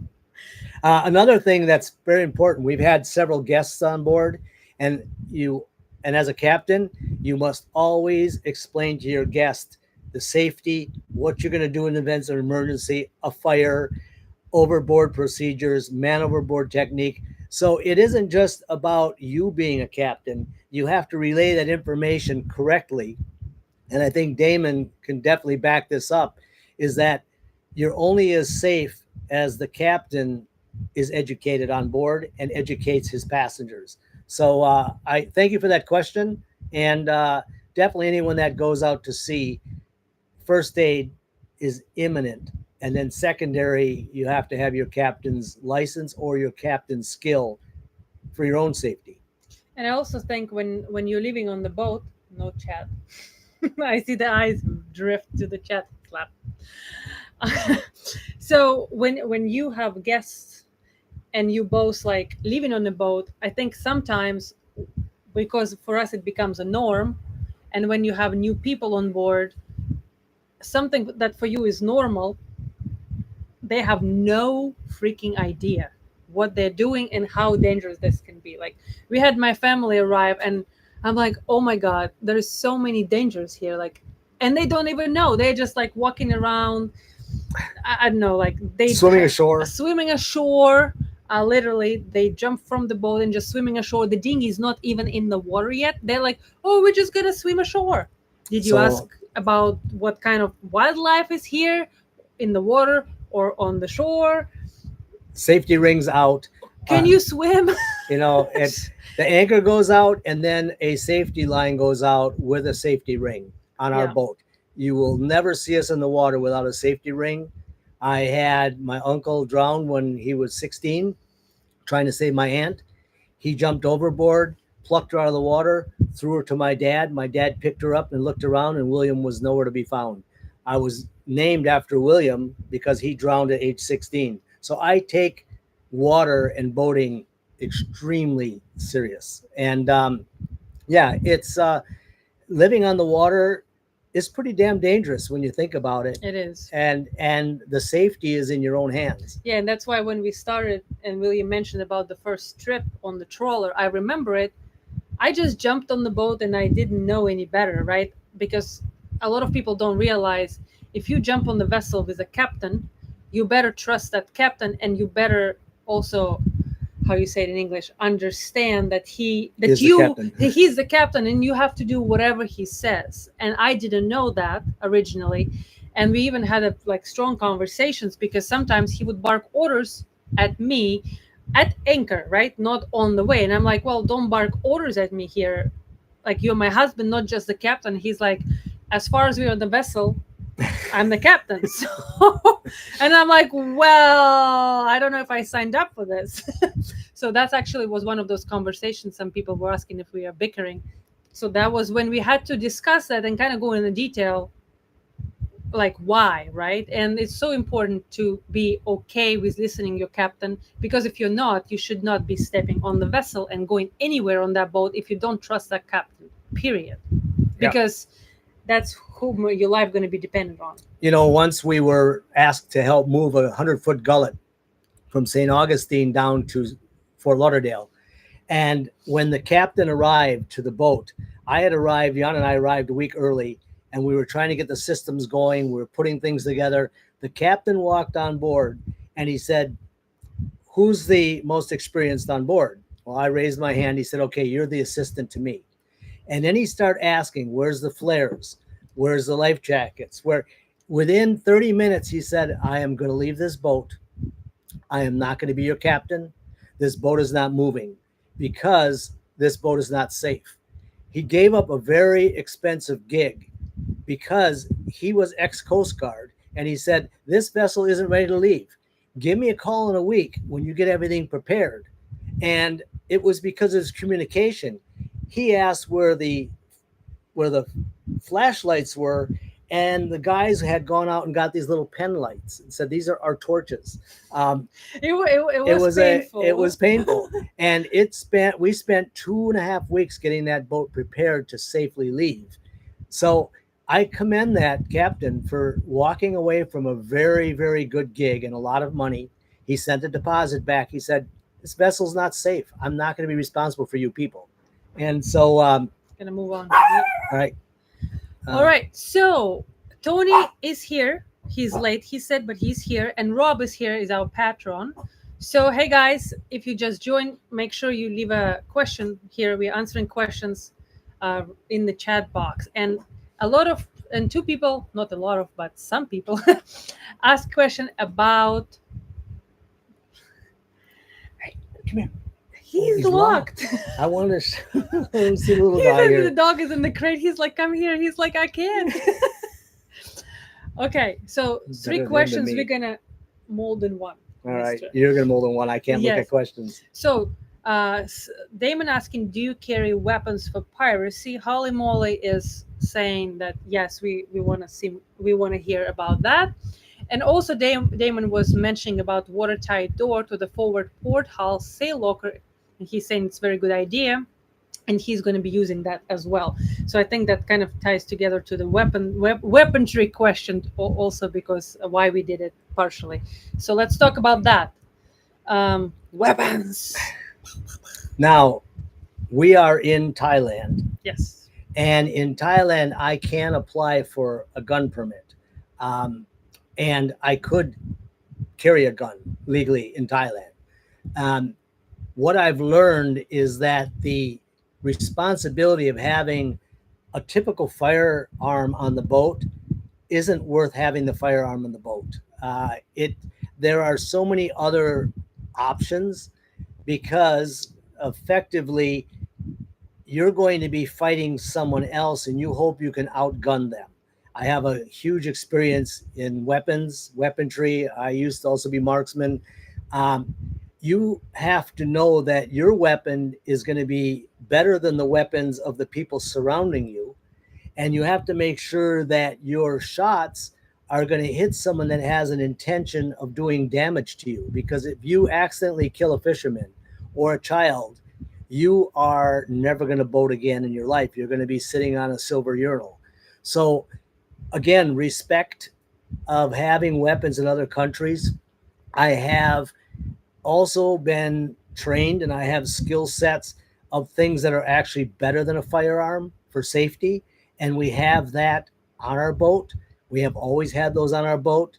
I won't go into those in detail because I don't want to give away what we're doing, but I feel very comfortable in what we have on our boat. Maybe not so comfortable in South Africa, only because of it's a numbers game. In Thailand, extremely safe, but anywhere can have somebody that wants to come on your boat and steal something, or just out of curiosity. You don't have any idea. But yes, we do have counter terrorist items that are very effective, if you know where to put them and how to use them. So don't come here, because also as electrical engineer, I don't want to scrape your crispy ass body off the deck of my aluminum boat. Somebody got spicy. So right having a metal boat also has some advantages to it if you don't have paint on the deck. Now, the bulkhead doors.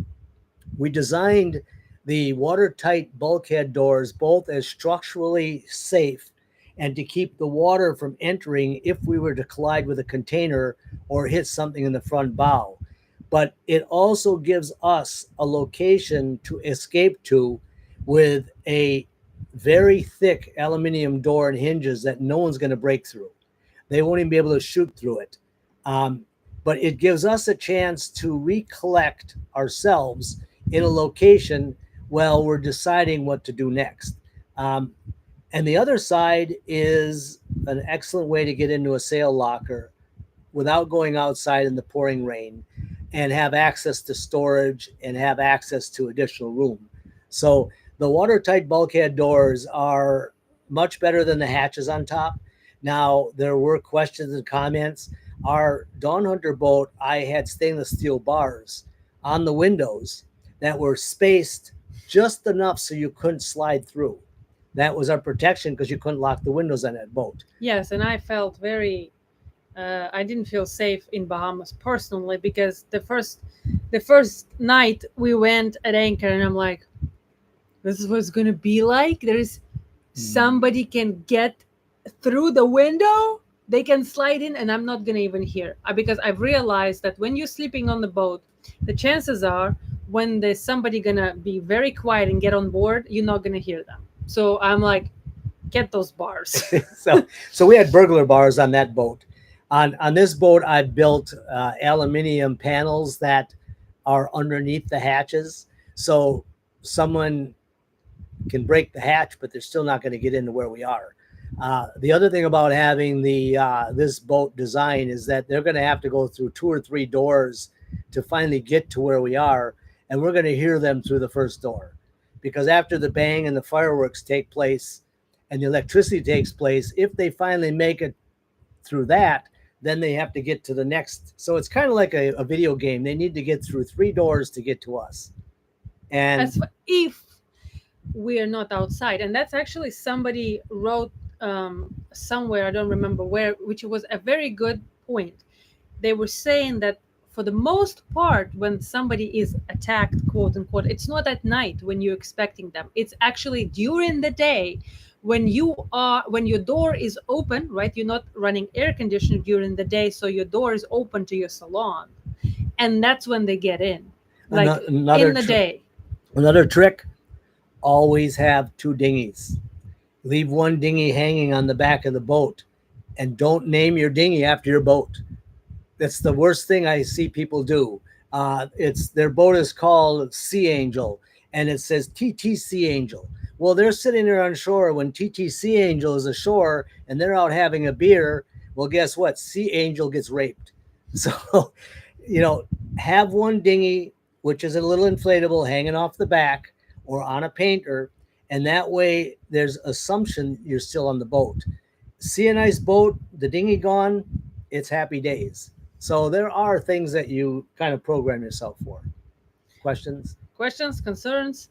Fraser, so you are ready to splash, but how long do you think before you're underway and on adventure? Our plan is this. Let's hear that. I don't know what our plan is.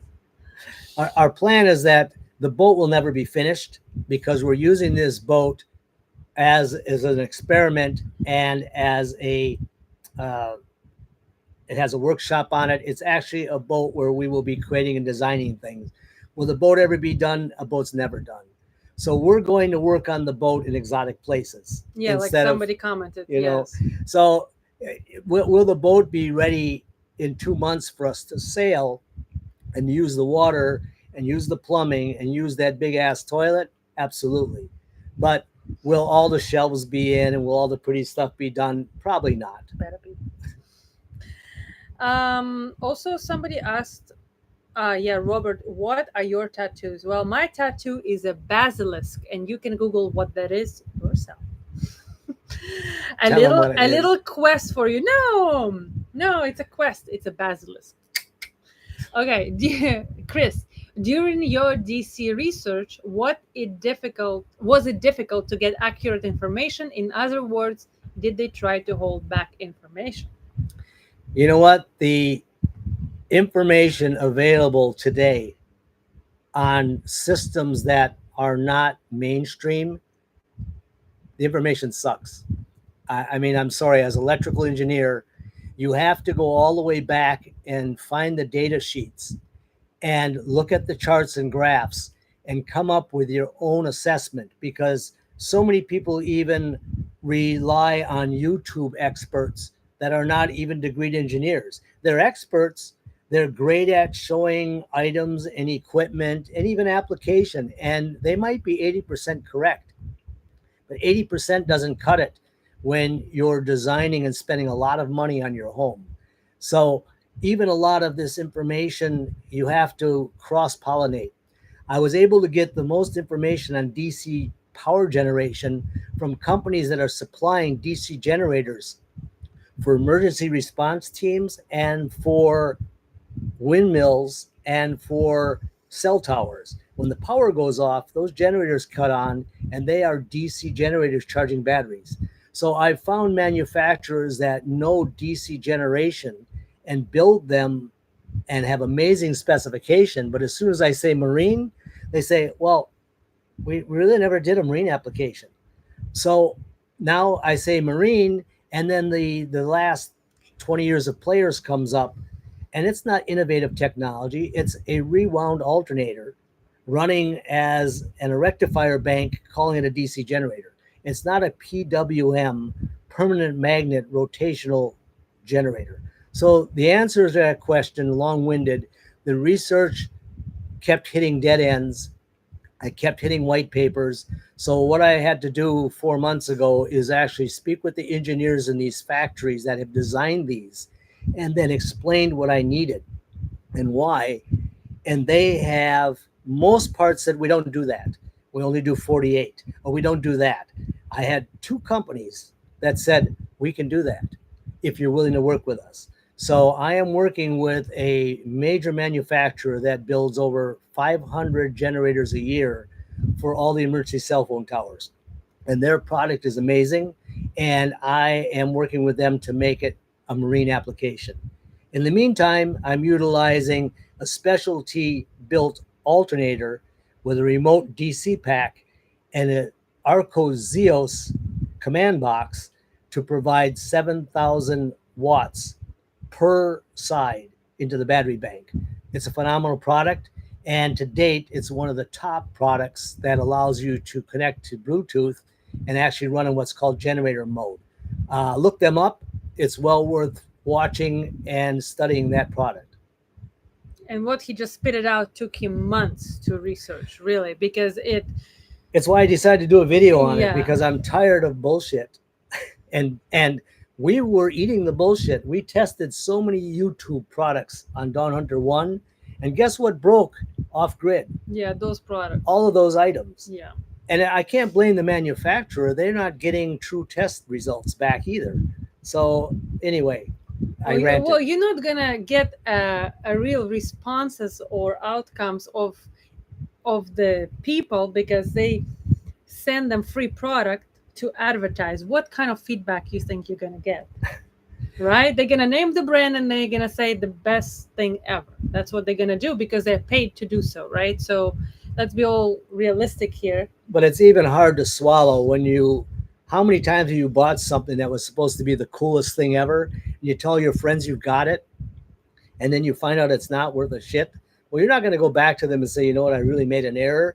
You're going to kind of say, yeah, it works great, and then you're going to hide in the garage. That's only Americans. Okay.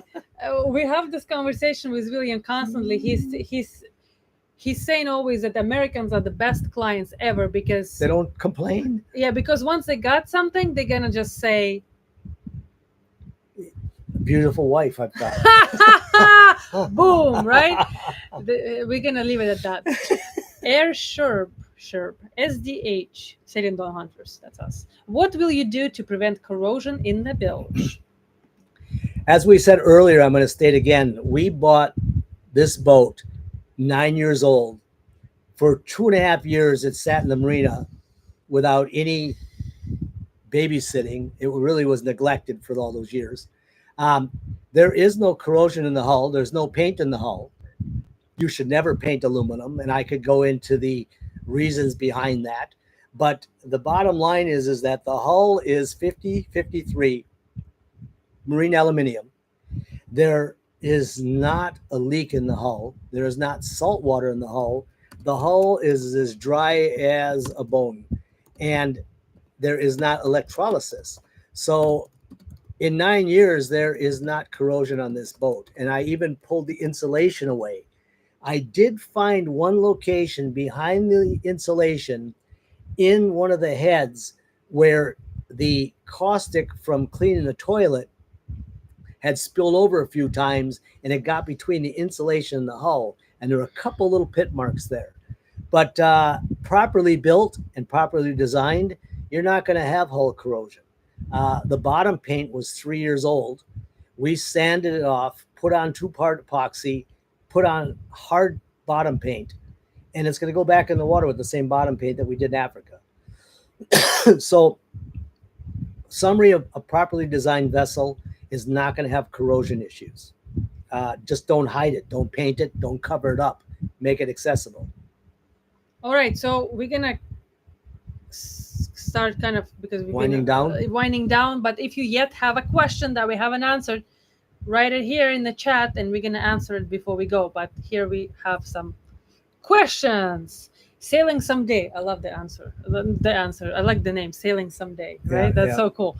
Did you check out Polar Power DC gen sets? They Yes. use Yanmar engine, but I can't find much info on them. Polar Power was a unit that I was seriously considering until I got the price. And they had 2 of them that were available because they were canceled from a previous job. And they do build a proper DC generator. and they're using the Yanmar engine. What I did is I bought a used Yanmar 3-cylinder engine, and I was going to attach this DC generator head to that and use it as our generator. And as I started to do the research, I found that there is a PTO, which is a power takeoff generator, the same that is utilized by Polar Power, but with a control system that is and has been updated so you can dial it in and run it at a fixed RPM. So I will go more into depth onto this DC power generation system, but they do make a very strong, robust system, and it's very similar to what I have designed, but without needing a separate engine. This can attach to the shaft, or it can attach to the front of your engine, and it can then be energized, and it can assist your engine just like a hybrid vehicle does. And that's the beauty of this, is that you have the best of both worlds, and it's an adaptation kit. It isn't something that has to be designed from new in your boat. Nils, how does a diamond plate feels on your feet when you're standing on it in the shower? Feels amazing. It's such a strange question. Like, what's up with this? It feels okay, like normal. What's important on an aluminium boat, and I didn't even realize this until now, spending 8 months on this boat, the temperature of the hull is the temperature it is outside. So what's it like standing on your deck? What's it like standing on a metal boat? What's it like standing on the hood of your car? Now, if you have a black car and it's in the sunshine, you're not going to stand on the hood of your car. You're going to be doing an African dance. The issue is that the inside of the hull of this boat is about 10 degrees colder than outside because of the insulation of the boat and because the sun never hits your lower hull. So standing on diamond plate is no different than standing on the aluminum stringers. And when we started to use diamond plate, it was because the boat had diamond plate already on the mast step, and we decided to use that in the design. And now we have diamond plate on the steps. We have diamond plate on our aft deck because it is so forgiving. It's so cheap. It's light. And if you scratch it and mar it and mess it up, you can peel it off and put another piece down very easily. Yeah, we actually like it a lot. It's very, does it feel neat? I don't know if I'd say neat. It feels fine. I mean, I don't know. But I have worked for 7 months on the boat barefoot. He did. No shoes. Welding. I weld barefoot. I cut barefoot. I've worked on the boat barefoot. Our Captain Nut, Captain Golf, and the guys that have been helping me are barefoot. We do not wear shoes on the boat. I wear shoes on the boat. Yana wears shoes as far as the doorway, and then she kicks them off right in front of the doorway. Yeah, and he's like, don't take your shoes off here. Take them off before. And I did, and I stepped on something sharp, and of course I cut my foot. And I'm like, no, you guys work barefoot if you want to. I'm going to wear the shoes in this construction zone. Yeah, she hit the side of the lithium battery screw, but naturally. Cool. Answer the question. The diamond plate is not something we will stand on in the shower. We're standing on teak. There's a teak sublayer, so the water goes through and down the drain, and that pan catches all the shit before it goes in the drain. But I have utilized diamond plate in the shop, and diamond plate will go into the bathroom, and it's around the toilet. Dan is saying, almost time to hit the Heroes Bar on Bangla Road. Say hi to Steve.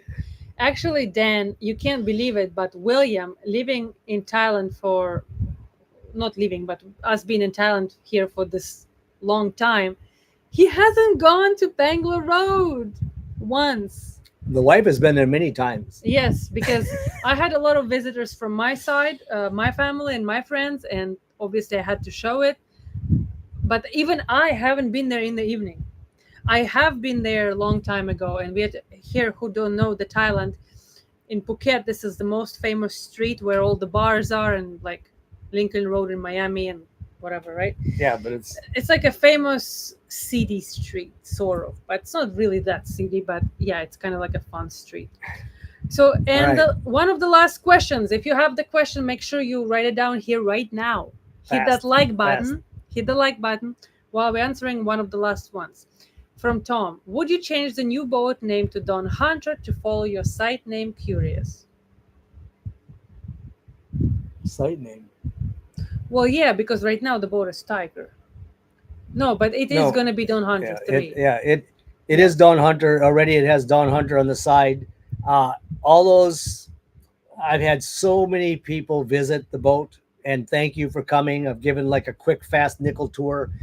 Thank you for hunting us down and seeing that we are actually doing this work, cutting ourselves and welding and burning and all the other things. So this will be Dawn Hunter again. It is our channel. It's kind of our lifestyle. We named and we started the boat Dawn Hunter because we love to travel at night. That's Not here, though. here. The crab traps. The crab gonna traps get you. are gonna get you. You know, You're not gonna go far. And actually, somebody commented before, if you're still here, somebody thought that it's because we like to drink coffee or something, like the Dawn Hunter. oh It's like about the coffee. Okay. Well, not exactly. no, No. I have 1,000 photographs of the sun rising and the sun setting. He's obsessed about it. When the sun comes up, I'm happy I lived another night So to see am it. I. That I agree. And when the sun goes down, I'm happy that I didn't cut my foot or my finger working on the boat. Also, Jean-Louis saying, Lana, do you have a single sister? Actually, I have 3 sisters, step-sisters, and one is, Half sisters, yeah, they're not half stepsisters. No, they're step-sisters.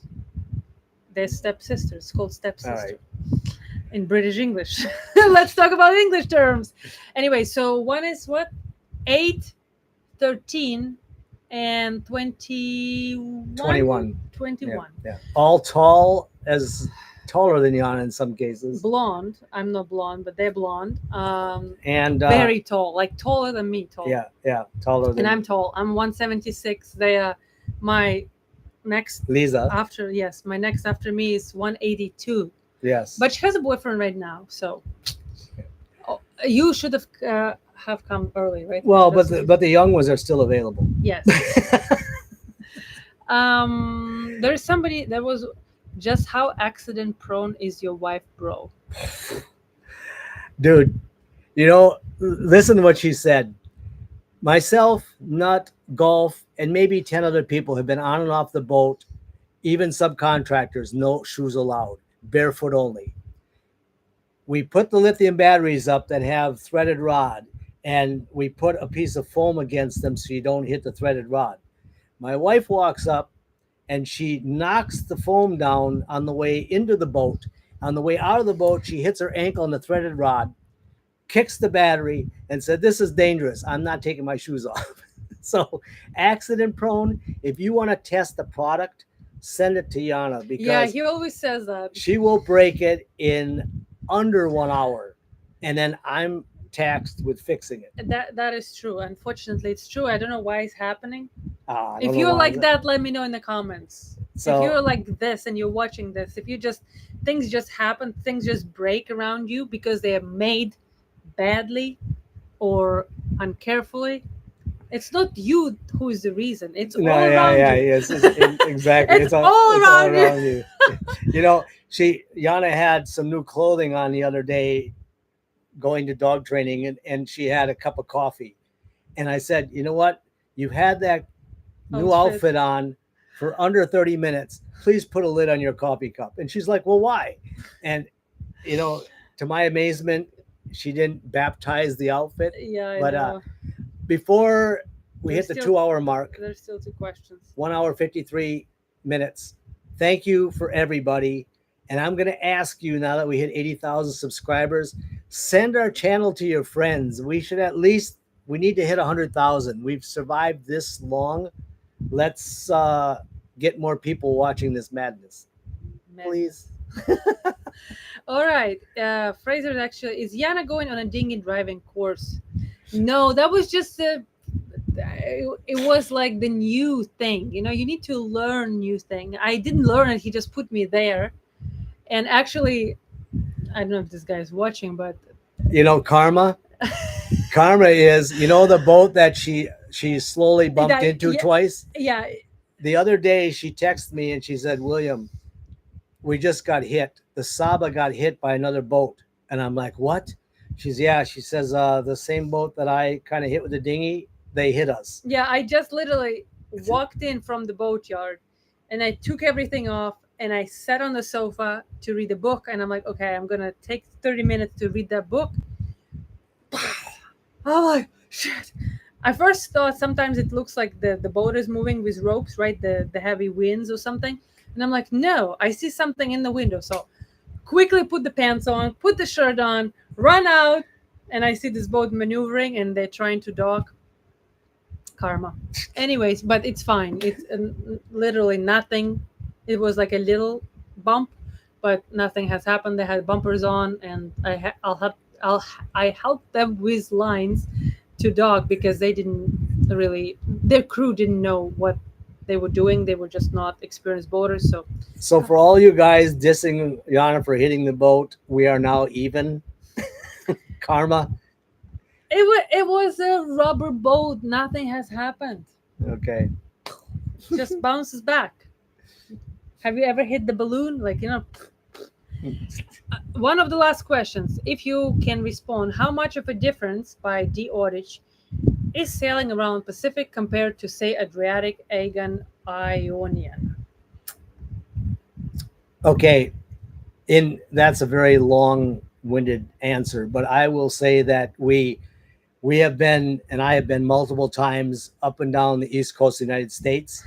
I have worked on the oil rigs in the Gulf of Mexico. I've been on rigs and on supply boats in and off the coast of Angola, Sierra Leone, Cote d'Ivoire. And now, then we were in the Bahamas, all the way down to Long Island and back. And now we have been in Thailand. We were in South Africa, just sea trialing the boat. And I can say that the South African waters and the blows that come in is some serious freaking ocean. I mean, you can go from nothing to waves that will swallow a boat. Hats off to those people boating and sailing there.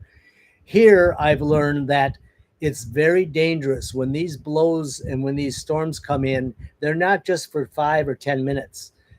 They can sometimes be for an hour, and the winds can reach 60 to 70 knots. And you're hoping that your anchor is going to hold you in mud and silt, in not really hard, strong anchorages. And then if you get blown against an island here, it's not a pretty sandy beach. And for the most part, it's sheer, straight up rock wall. And the tide has cut the rock away underneath the walls. So if you are to hit an island, you are going down and there's nowhere to go ashore. So you better have your life raft ready at all times and have a dinghy ready at all times.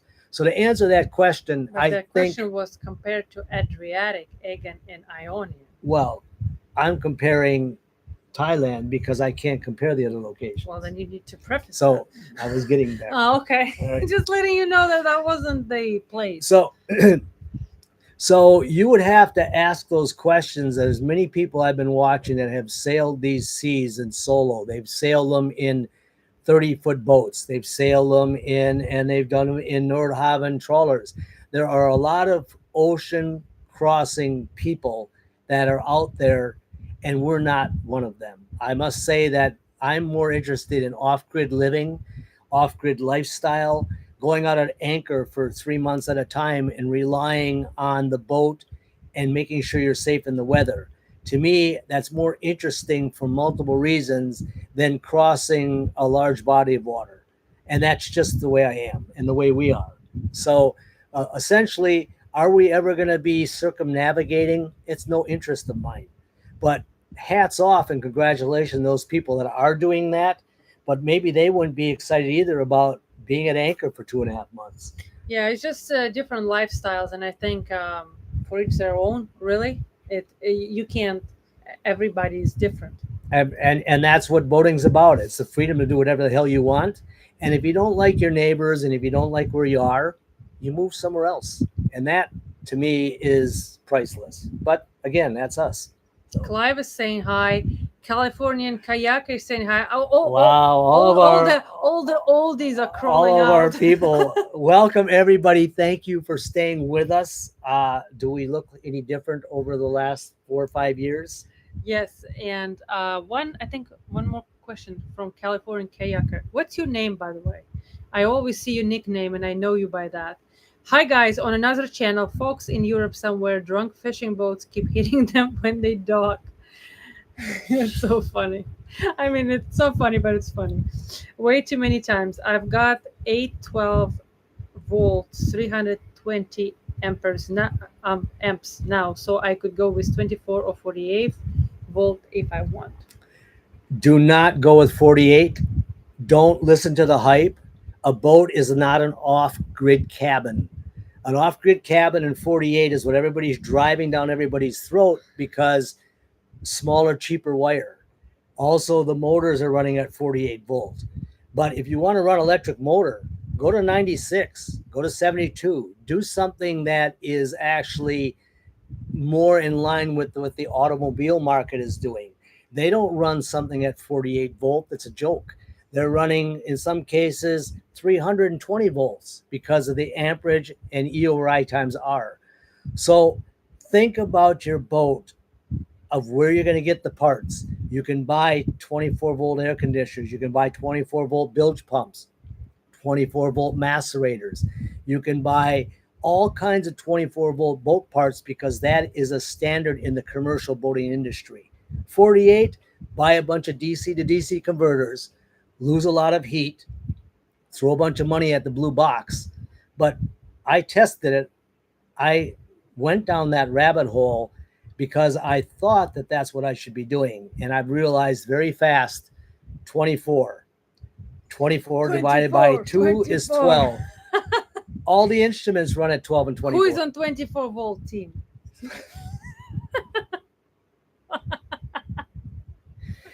So don't listen to the hype. Don't listen to the manufacturers. Do your research. Do not use AI because AI is going to tell you 48 is it, baby. But again, you're not in a cabin in the woods. You're floating out. And I'll tell you, I have already touched 48 volts with my elbow standing in the bilge barefoot in water. And I can do the same with 24 and I get a little tickle. 48, I was dancing. Ouch. So I don't want 48 volts on my boat with 300 amp. No, And thank with- you. And with a wife that breaks everything. With a wife that's going to sure come out with a perm.